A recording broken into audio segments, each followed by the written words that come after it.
Indian national Lokdal की ticket पर रानिया विधानसभा से जीत दर्ज कर पहली बार विधानसभा पहुंचे अर्जुन चौटाला ने भारतीय जनता पार्टी और कांग्रेस पर जमकर तंज कसे।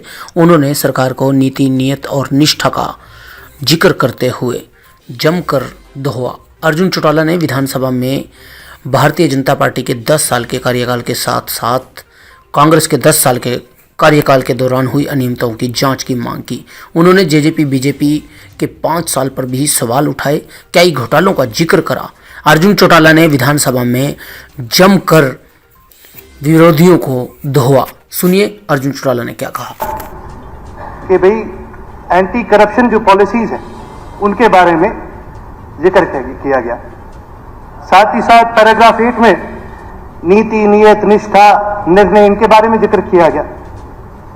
और फिर उसके बाद उसके अंदर ये बात भी रखी गई, माननीय अशोक अरोड़ा जी ने भी ये बात उठाई कि भाई जो पुरानी जो सरकारें थी उनकी जो करप्ट पॉलिसीज है, क्या उनके ऊपर कार्रवाई करना जरूरी नहीं है करप्शन फ्री सरकार चलाने के लिए?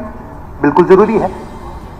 और जब उन्होंने जिक्र करा तो उन्होंने पिछले 10 साल की सरकार का तो बड़ा जिक्र करा कि भी कई सारे घोटाले थे, शराब घोटाला था और घोटाले थे कि जी इन सब पर कार्रवाई होनी थी।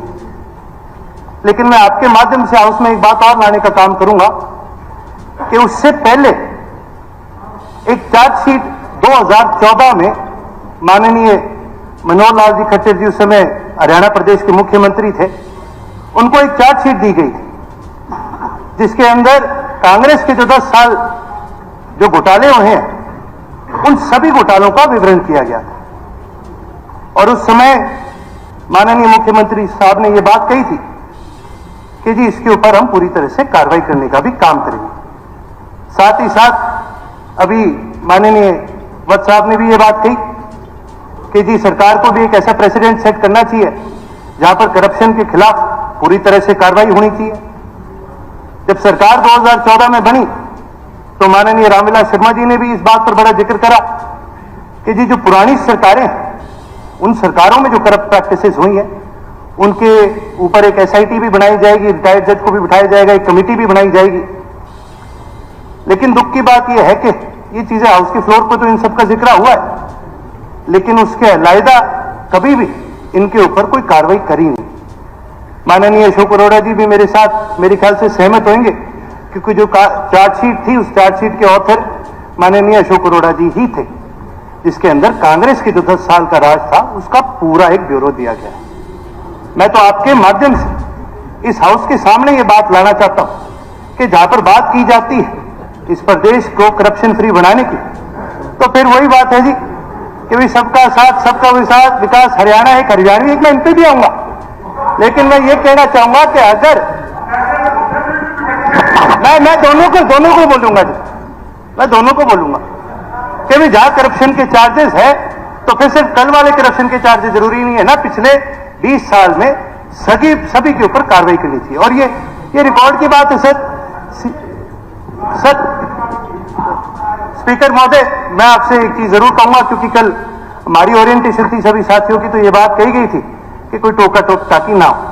मैं आपके माध्यम से सभी विधायकों को यह कहना चाहूंगा जी, किसी भी विधायक ने कभी भी बोला हमारी पार्टी आपको नहीं टोकेगी, आप हमें भी टोकने का काम ना करें। कल भी उससे पहले भी लगातार जहां पर बात करी गई करप्शन के ऊपर, जब लगातार बात करी ऑन रिकॉर्ड पर जाने की, तो ये सीएजी की रिपोर्ट के अंदर भी है कि भाई उस समय स्काईलाइट हॉस्पिटैलिटी नामक एक कंपनी को जमीन अलॉट करी गई थी और ऐसी जमीन अलॉट करी गई थी जिस जमीन तक राह भी नहीं था, रास्ता भी नहीं बना था, और रातों रात रास्ता बनाया गया।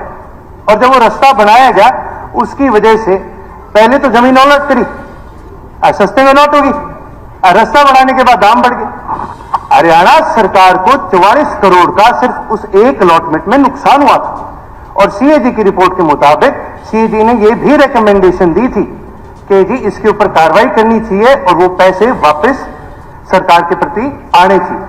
हमने ये मुद्दा विधानसभा में लगातार उठाने का काम करा है और माननीय डिप्टी स्पीकर साहब के फादर साहब भी उस समय विधानसभा का एक हिस्सा था, आपने भी इस मुद्दे को उठाने का काम करे। लेकिन परंतु एक बड़ी दुख की बात है कि उस समय में विधानसभा का एक ऐसा माहौल बन चुका था के आम मुद्दों को उठाया नहीं जाता था, उनको दबाने का पूरा प्रयास करा जाता था।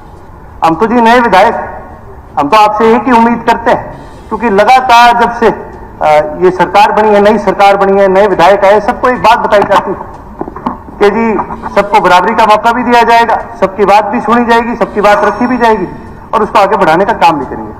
तो माननीय उपाध्यक्ष महोदय जी के माध्यम से मैं सरकार को जरूर कहना चाहूंगा, पिछले 10 साल का ब्यौरा तो अशोक अरोड़ा जी ने दे दिया, उससे भी पहले के जो 10 साल है उसका भी ब्यौरा उन्होंने दे रखा है, उसके ऊपर भी पूरी तरह से कार्रवाई करे जाए।